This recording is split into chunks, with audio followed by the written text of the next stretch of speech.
जय हिंद साथियों। गुरु online study की यूट्यूब चैनल में फिर से आपका एक बार स्वागत है। जैसा कि आपको पता है कि पिछली कक्षा में जो हमने डिस्कस किया था वो हमने लिंग और वचन पे डिस्कस किया था। आज जो हम लोग पढ़ रहे हैं वो आपका क्या होगा, कारक होगा। ठीक है, क्या होगा, कारक। कारक की अगर बात करें कि कारक होता क्या है, तो देखिए, संज्ञा या सर्वनाम का क्रिया विशेषण आदि के साथ संबंध निर्धारित करने वाले तत्वों को कारक कहते हैं। और कारक को ही क्या कहते हैं, परसर्ग भी कहते हैं। ठीक है, इसी को क्या कहते हैं, परसर्ग भी कहते हैं। तथा संबंध स्थापित करने वाले शब्दांश को कारक चिन्ह या परसर्ग कहते हैं। ठीक है, जैसे शिक्षक ने विद्यार्थी को उसकी कॉपी में 70 अंक दिए। तो यहाँ पे अगर आप बात करोगे तो इस वाक्य में ने, को और में, ठीक है, ने है, को है और में है, कारक चिन्ह है। तथा ये शिक्षक और विद्यार्थी, शिक्षक और कॉपी, शिक्षक, अंक, शिक्षक और दिए गए क्रिया का संबंध है निर्धारित करते हैं। ठीक है, कारक की अगर बात करें तो ये मुख्यतः होते 8 प्रकार के। कितने प्रकार के होते हैं, 8 प्रकार के होते हैं। देखिए, हिंदी में 8 कारक हैं। इनके चिन्ह कुछ इस प्रकार हैं। देखिए कौन कौन सा कारक होता है और इसके चिन्ह क्या क्या होते हैं। देखिए, पहला कर्ता कारक, और इसका चिन्ह क्या होता है, कर्ता में ने। और कर्ता की जब विभक्ति दिखाई नहीं देती है, यानी कि कारक चिन्ह दिखाई नहीं देता, तो उसे क्या कहते हैं, जीरो विभक्ति कर्ता कारक। ठीक है, कर्ता के बाद आता कर्म, करण, संप्रदान, अपादान, संबंध, अधिकरण। इसके बाद है क्या, एक और आता संबोधन। तो कर्ता का चिन्ह हो जाता ने, कर्म का हो जाता को। जीरो यहाँ पे जो लिखा है, जब कर्ता का चिन्ह दिखाई नहीं देता उसे क्या कहते हैं, जीरो विभक्ति कर्ता कारक। और जब कर्म का चिन्ह दिखाई नहीं देता उसे क्या कहते हैं, जीरो विभक्ति कर्म कारक।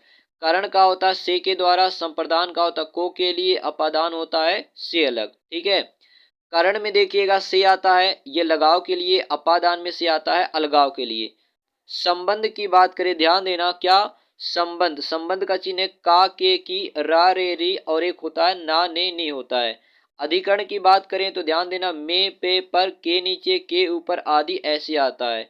और संबोधन की बात करोगे तो जो आपका 8वां कारक है, हे, अरे, ए, ओ, आए। ठीक है, ऐसा कुछ वाक्य आता है। चलिए, पहले कारक की बात करती उन्होंने क्या कहा, कर्ता कारक क्या होता है, संज्ञा या सर्वनाम के जिस रूप से क्रिया के करने का ज्ञान होता है उसे कर्ता कारक कहते हैं। और कर्ता का चिन्ह क्या होता है, ने होता है। कर्ता का चिन्ह क्या होता है, ने।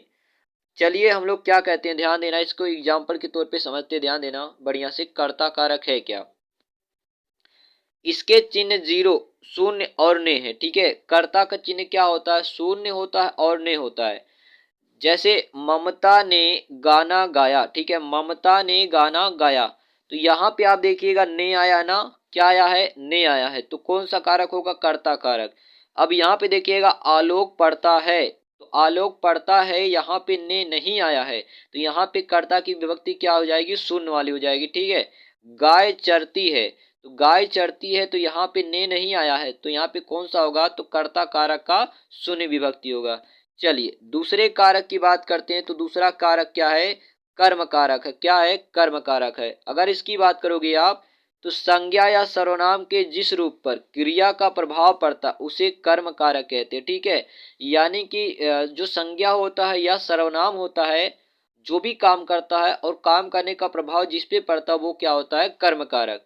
कर्म कारक का चिन्ह या परसर्ग क्या होता है, शून्य और को होता है। क्या होता है, शून्य होता है और क्या होता है, एक को होता है। जब भाई विभक्ति दिखाई देगी तो को होगा, और दिखाई नहीं देगी तो कर्म कारक का शून्य विभक्ति होगा। जैसे देखिएगा, आलोक ने ममता को सिखाया। ठीक है, आलोक ने ममता को सिखाया। ठीक है, तो यहाँ पे अगर आप बात करोगे तो देखिए, आलोक ने ममता को सिखाया, तो ने जो लगा है आपका यहाँ पे हो जाएगा कर्ता कारक। ममता को सिखाया, तो यहाँ पे को आया है, तो कौन सा आ जाएगा, ममता को में कौन सा, कर्म कारक आपका हो जाएगा। दूसरा उदाहरण देखेंगे तो बालक ने गाय को देखा, बालक ने गाय को देखा, तो ने में हो जाएगा कर्ता और गाय को। ठीक है, यहाँ पे क्या हो जाएगा, कर्म। चोर ने पुलिस को, ठीक है, पुलिस ने चोर को पकड़ा, तो ने में हो जाएगा कर्म कारक और को में हो जाएगा आपका, सॉरी, ने में हो जाएगा कर्ता कारक और को में हो जाएगा कर्म कारक, क्योंकि कर्म का क्या होता है, को होता है। अगला देखिए, अश्वनी घर जा रहा है, ठीक है। तो याद रखिएगा, इसको जब करेंगे तो यहाँ पे जो बनेगा आपका क्या, अश्वनी घर को जा रहा है, तो को की विभक्ति दिखाई नहीं दे रही है, तो आपका क्या होगा, कर्म कारक का शून्य विभक्ति यहाँ पे हो जाएगा। बाकी आप लोग नीचे दिया गया इसको पढ़ भी सकते हैं, ठीक है। चलिए अगला वाला आप देखोगे तो अगला क्या आता है, करण कारक आता है, ठीक है।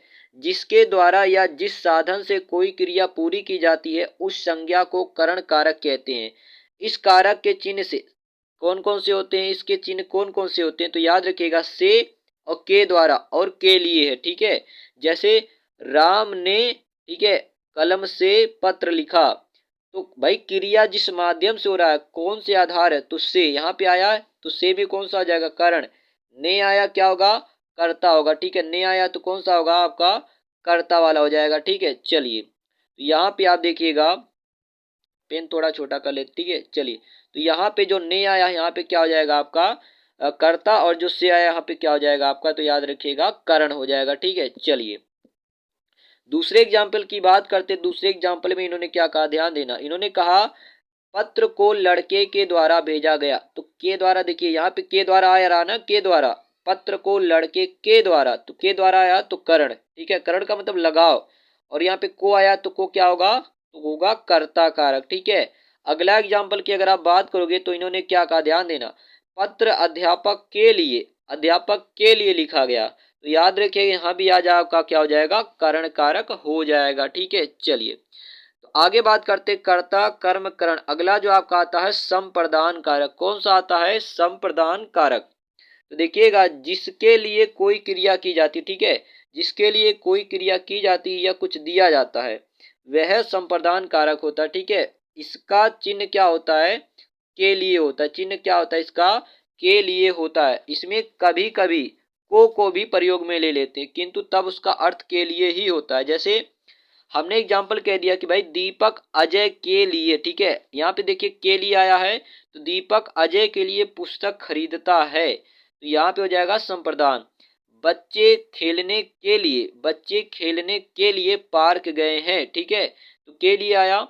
सटा, ठीक है, सटा क्लाज, सेंटा क्लाज, ठीक है, सेंटा क्लाज लोगों को उपहार देता है, तो को आया है, तो आपका क्या हो जाएगा, संप्रदान, ठीक है।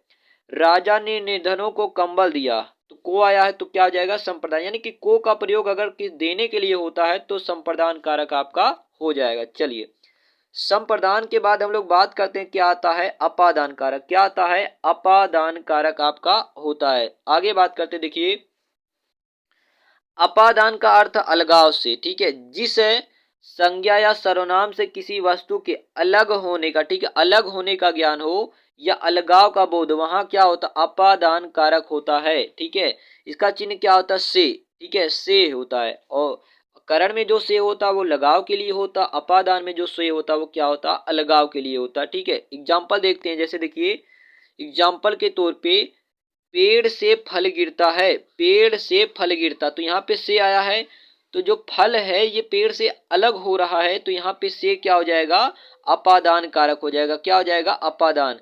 हिमालय से सिंधु गंगा निकलती है, तो हिमालय से सिंधु गंगा, तो यहाँ पे से आया है, तो आपका क्या हो जाएगा, तो अपादान कारक हो जाएगा। चलिए आगे बात करते हैं, तो आपका क्या है, संबंध कारक, क्या है, संबंध है कारक है। तो संज्ञा या सर्वनाम के जिस रूप से एक वस्तु का संबंध दूसरी वस्तु से ज्ञात होता है उसे क्या कहते हैं, संबंध कारक कहते हैं। जैसे का, के, की, रा, रे, री, ना, ने, नी, ऐसा कुछ आने वाले। जैसे देखिएगा आलोक का घर पहाड़ी पर है, आलोक का घर पहाड़ी पर है, तो का आया है, तो संबंध, घर और आलोक, आलोक के घर का संबंध बता रहे कि कहाँ पे है, पहाड़ी पे है। पूर्णिमा की किताब डेस्क पर है, पक्षियों के घोंसले पेड़ पर, ठीक है, पक्षियों के घोंसले कहाँ, पेड़ पर है, तो ये क्या आ गया आपका, तो याद रखिएगा क्या आया ना, याद रखिएगा संबंध कारक आपका हो जाएगा। आगे बात करें तो अधिकरण, ठीक है, क्या है, अधिकरण कारक, ठीक है। अधिकरण की अगर आप बात करोगे, क्रिया के आधार का ज्ञान कराने वाले संज्ञा या सर्वनाम के रूप अधिकरण कारक कहलाते हैं।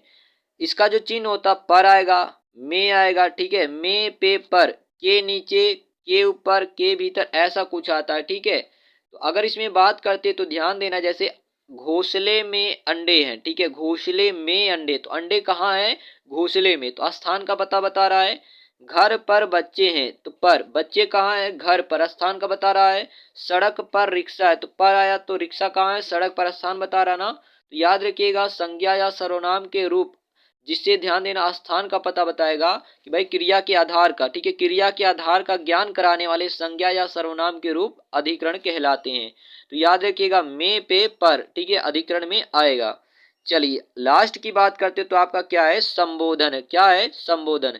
संज्ञा के जिस रूप से किसी क्रिया को पुकारने या सावधान करने का बोध होता है उसे क्या कहते हैं, संबोधन कारक कहते हैं। इसका संबंध ना क्रिया से और ना ही दूसरे शब्द से है। यह वाक्य से अलग रहता है लेकिन यह संज्ञा की ध्वनि रचना को बदल देता है। सामान्यतः इसका कोई कारक चिन्ह नहीं होता है, कुछ भी लगा सकते, हे भाई, ठीक है, अरे ठीक है, ओ ये क्या हो रहा है, ठीक है, ऐसा अगर कुछ एग्जाम्पल लिखना इसमें अक्सर क्या होता है तो विस्मयादि बोधक चिन्ह आता है, ठीक है, क्या आता है, विस्मयादि बोधक है चिन्ह आता है, ठीक है। तो चलिए आई होप आपको वीडियो पसंद आया होगा, ठीक है, तो मिलते हैं अगले वीडियो में, इसको नोट कर लीजिए। चलिए धन्यवाद।